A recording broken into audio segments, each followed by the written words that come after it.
dans ce nouvel épisode d'AromaPets. AromaPets, ce sont des capsules vidéo consacrées au bien-être de nos amis à quatre pattes et ce grâce à des solutions naturelles, notamment aux huiles essentielles. Aujourd'hui dans cet épisode, il sera question des puces. Notre boubou chouchou est allé en pension pendant 3 jours et pour la première fois, il nous a ramené des puces à la maison. Quelque chose de très désagréable. Alors voyons tout d'abord, qu'est-ce que sont les puces? Les puces, ce sont des insectes minuscules affiliés à ce qu'on appelle les parasites et qui vont chercher à coloniser un être vivant à son chaud, un animal ou un humain, afin de se nourrir de son sang et de se reproduire. La présence de puces sur un être vivant, animaux ou humains, va provoquer des prurites, autrement dit des démangeaisons, pouvant aller jusqu'à la dermite majeure chez l'animal et s'accompagner de grosses piqûres douloureuses chez l'être humain. Cela peut même aboutir jusqu'à des réactions allergiques importantes.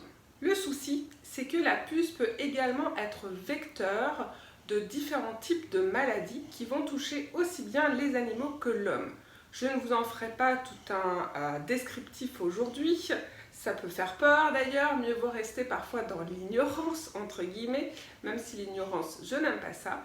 Mais en tout cas, sachez que la puce peut être vecteur justement de plusieurs types de maladies qui touchent aussi bien les animaux que les humains. Par ailleurs, les puces aiment bien s'inviter dans les maisons. Et là, notamment, si on a une maison en bois ou avec des planchers, elles vont adorer ça parce qu'elles vont avoir tendance à se loger dans les interstices des planchers ou des murs en bois pour y pondre leurs œufs qui vont éclore quelques semaines, voire même quelques mois plus tard. Raison pour laquelle il est vraiment important et indispensable de traiter le plus rapidement possible les puces dès qu'on en voit les premiers signes apparaître. Généralement, quand on a un animal, on le repère facilement puisque celui-ci commence à se gratter beaucoup plus fréquemment et notamment au niveau de l'encolure. Puis sur nous, on va vite le remarquer aussi avec des grosses piqûres qui vont apparaître au niveau de nos différents membres et souvent ça peut être la nuit justement. Les puces se propagent à vitesse grand V, raison pour laquelle il est important d'agir rapidement. Sinon, on risque de faire face à une infestation qui deviendra beaucoup plus complexe à éradiquer. D'autant plus qu'il est beaucoup plus facile de chasser une souris de chez soi plutôt qu'une colonie de puces. Heureusement, nous avons des solutions naturelles. Et notamment, là encore une fois, les huiles essentielles vont pouvoir nous être d'un très grand recours pour faire face à cette apparition de puces, à la fois sur notre animal et dans notre environnement. Nous allons pouvoir d'ailleurs utiliser les mêmes huiles pour agir sur l'un comme sur l'autre.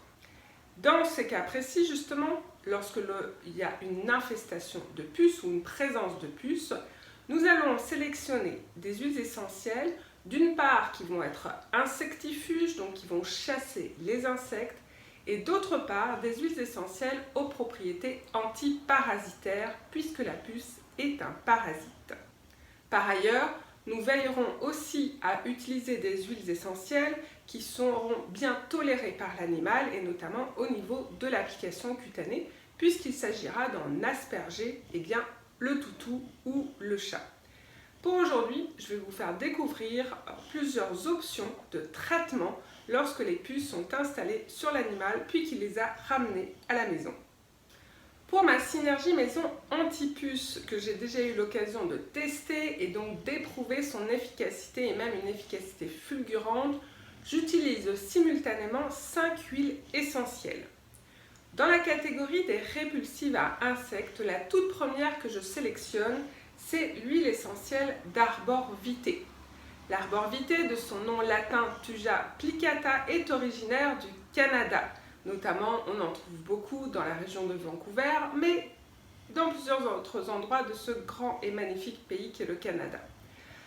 L'Arbor Vitae, qu'on appelle aussi l'arbre de vie, est un très puissant insectifuge. C'est même un insecticide, donc il a la capacité de tuer les insectes. C'est une huile essentielle que j'utilise dans mes produits d'entretien ménager, notamment pour l'entretien du bois, parce qu'elle va permettre justement de conserver la vitalité du bois et d'éviter les termites. Là-dessus, elle va être également efficace au niveau des puces pour le chien et la maison. L'autre huile essentielle répulsive à insectes que je vais utiliser, et plus particulièrement concernant les puces, c'est l'huile essentielle de lavande vraie. Là, en fait, c'est l'odeur de la lavande que les puces n'aiment pas du tout. Même, elles fuient la lavande. Donc, ça va être intéressant de la mettre dans notre synergie. En parlant d'odeur, concernant la première huile dont je vous ai parlé, l'Arbor Vitae, celle-ci offre aussi l'avantage que c'est une odeur que les chiens aiment beaucoup. Et le mien veut faire un tour. C'est une odeur que les chiens aiment beaucoup, donc ça va faciliter leur attrait pour cette synergie que je vais appliquer lorsque Toutou a des puces. Concernant la lavande, je vous le disais, c'est l'odeur de cette plante, de cette huile essentielle qui va éloigner, qui va faire fuir les puces. L'autre avantage aussi de l'huile essentielle de lavande, grâce à ces molécules de linalol, c'est qu'elle va aller potentialiser l'effet antiparasitaire des autres huiles que je vais utiliser dans cette préparation. La troisième huile essentielle qui va faire partie de mon mélange, c'est le lemongrass, de son nom latin Cymbopogon flexiosus. Alors, le lemongrass de la famille des citronnelles, comme la citronnelle de Java ou de Ceylan, est connu justement pour être un bon répulsif à moustiques et à insectes généralement grâce à ses molécules de citronellol. Mais il y a également dans cette huile essentielle de lemongrass des aldéhydes monoterpéniques, notamment des citrales, qui ont aussi une action antiparasitaire.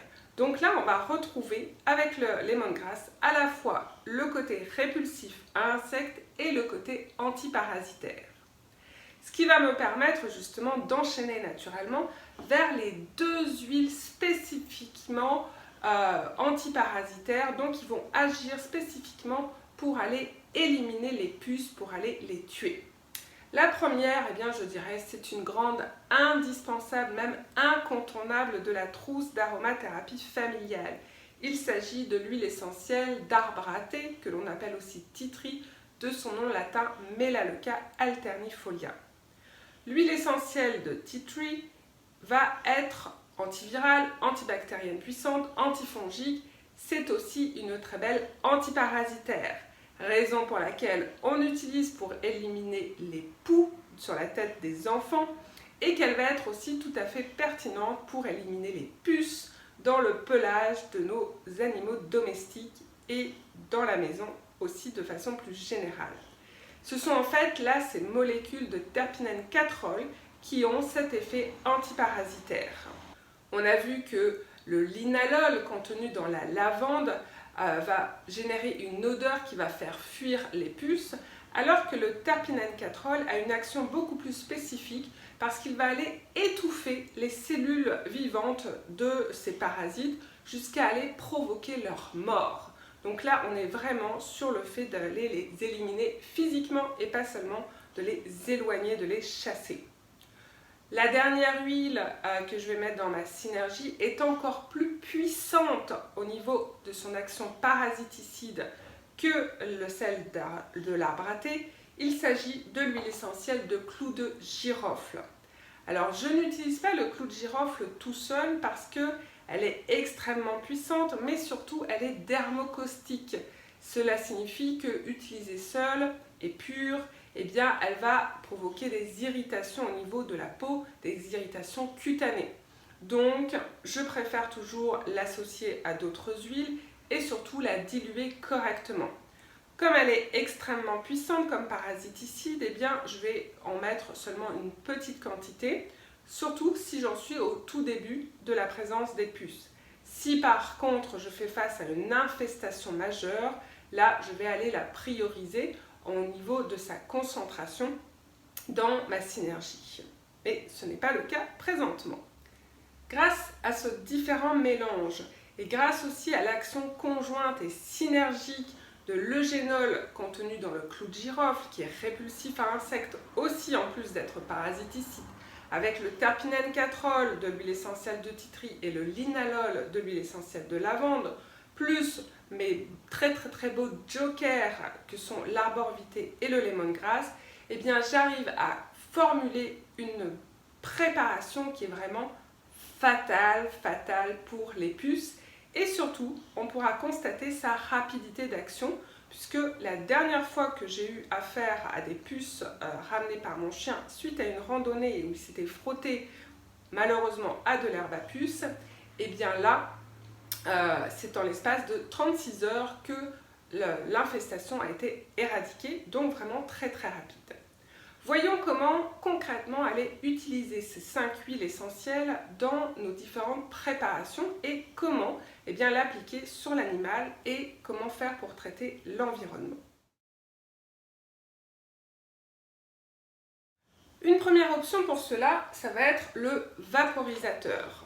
Parce que c'est une option qui me permet finalement, avec une seule préparation, d'agir à la fois sur l'animal et sur l'environnement. Je vais me munir d'un vaporisateur de 500 ml et là je vais utiliser à peu près 120 gouttes au total d'huile essentielle qui vont être réparties de cette manière-là. 40 gouttes d'huile essentielle de titri, 30 gouttes d'huile essentielle de lavande vraie, 20 gouttes d'huile essentielle d'arbor vitae, 20 gouttes d'huile essentielle de lemongrass et enfin 10 gouttes de clou de girofle. Je vais d'abord mélanger toutes ces gouttes d'huile essentielle dans 2 à 3 cuillerées à soupe de vinaigre blanc, puis que je mettrai dans le flacon vaporisateur et je compléterai avec de l'eau, donc pour un volume total de 500 ml. Néanmoins, je n'oublierai pas de bien secouer avant chaque utilisation parce que les huiles essentielles auront tendance à se maintenir à la surface. Là, qu'est-ce que je vais faire? Je vais aller vaporiser mon chien en évitant bien évidemment la gueule, mais en insistant à l'arrière des oreilles et sur toute l'encolure et la croupe, l'échine, également l'arrière-train de l'animal. Donc, une fois que la préparation est prête, on va aller vaporiser l'encolure du chien puis toute sa croupe. Parfois, il se peut que l'animal n'aime pas le côté vaporisateur, puis que ça lui provoque des tas de réactions, etc. Donc, quand c'est le cas, eh bien, au lieu du vaporisateur, là, on va aller choisir plutôt une autre option, qui va être le flacon pipette. Donc ça va être beaucoup plus simple comme préparation si votre pitou n'aime pas les vaporisateurs. Là, on va prendre la pipette et on va appliquer sur le coin des oreilles et au niveau de l'encolure. C'est toujours important de présenter la préparation à votre animal avant de la lui mettre. Il ne s'agit pas de lui imposer. Donc, on lui explique, en tout cas c'est toujours ma démarche, puis mon chien à moi accepte toujours bien les traitements aux huiles essentielles quand je procède de la sorte. N'est-ce pas, Boubou chouchou? Ben oui, ben oui. T'attends ton traitement là? Tout à l'heure, on va le faire. Ok, c'est bon. Là, pour le côté flacon pipette, je vais utiliser un flacon pipette de 30 ml. J'aime bien en fait en préparer une bonne quantité parce que comme ça me permet d'en avoir éventuellement toujours sous la main. Le bémol du flacon pipette, c'est qu'il ne va me servir que pour traiter l'animal et pas mon environnement. Je vais y revenir à la préparation dans un instant. Par contre, mon flacon vaporisateur, je vous l'ai dit, on va en mettre sur l'animal, puis ensuite je vais aller traiter les tapis, le coussin, le matelas, les peluches du chien. Je vais traiter les canapés, les rideaux, la literie. Je vais vraiment aller en asperger partout de la sorte, sur tous les endroits de passage où le chien a l'habitude de se mettre et de se frotter. Le gros avantage des huiles essentielles, c'est qu'elles ne tachent pas. Donc on ne craint pas, même pour son très beau canapé ou ses beaux rideaux, on peut vraiment en asperger de partout. L'avantage aussi, c'est que c'est une odeur qui va être acceptée par l'animal généralement, mais on le vérifiera avec lui avant d'en installer sur le matelas ou sur ses doudous. Ce qui va être important une fois que l'on a fait ça, c'est de mettre le matelas, le doudou et l'animal au soleil. Parce que les puces sont lucifuges. Elles détestent la lumière et elles sont extrêmement sensibles aux rayons UV. Donc là, on va pouvoir, notamment si on est dans une période où il y a du soleil, on va pouvoir mettre tout ça dehors pour agir de façon encore plus importante sur les puces et pour les éliminer.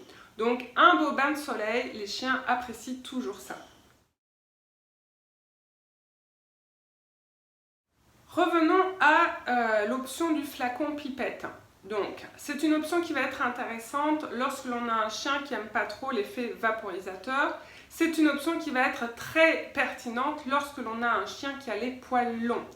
Là, dans le cas de mon boxer, les poils courts, la vaporisation sera tout de même efficace.